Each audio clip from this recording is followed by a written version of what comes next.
গালকাটা সুমনকে গ্রেপ্তার করার পরে তাৎক্ষণিকভাবে তার সাথে জিজ্ঞাসাবাদ করে তার সেখান থেকে আমরা পালসার মোটরসাইকেল যেটা নিয়ে এসে ছিনতাইটা করেছিল সেই মোটরসাইকেলটা উদ্ধার করি।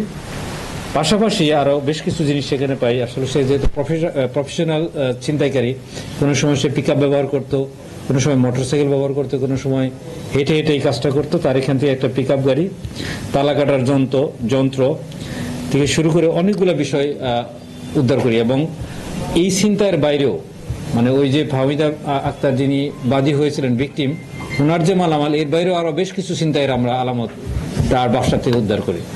এবং তাকে জিজ্ঞাসাবাদ করার পরে রায়হানের বাড়িতে আমরা রেড করি। রায়হানকে পাইনি, বাট ছিনতাই করার অনেক মালামাল রায়হানের বাড়িতে আমরা উদ্ধার করতে পারি। এদেরকে জিজ্ঞাসাবাদ করে এই চক্রের আরেকজন সদস্যকে আমরা গ্রেপ্তার করি, সুজন। তার বাসা থেকেও আমরা ছিনতাইয়ের কৃত অনেক মালামাল উদ্ধার করি এবং বেশ কিছু আলামত উদ্ধার করি।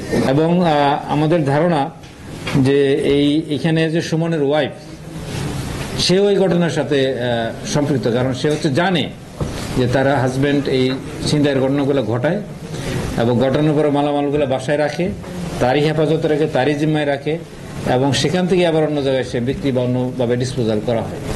তবে এটা স্বীকার করেছে যে পোশাকটা তারা কাছাকাছি একটা কালার, একদম এক্স্যাক্টলি আমাদের এরকম কালার তো অনেকেই এখন ব্যবহার করে, এই কালারের কাছাকাছি একটা কালার দিয়ে তারা একটা পোশাক বানিয়ে নিয়ে এসেছে।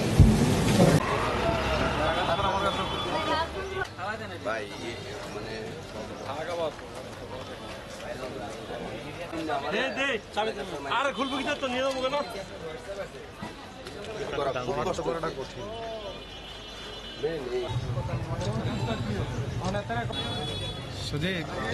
বাইরে মাই দিব ধরছে দমকাইবি না সিনারা কোথাও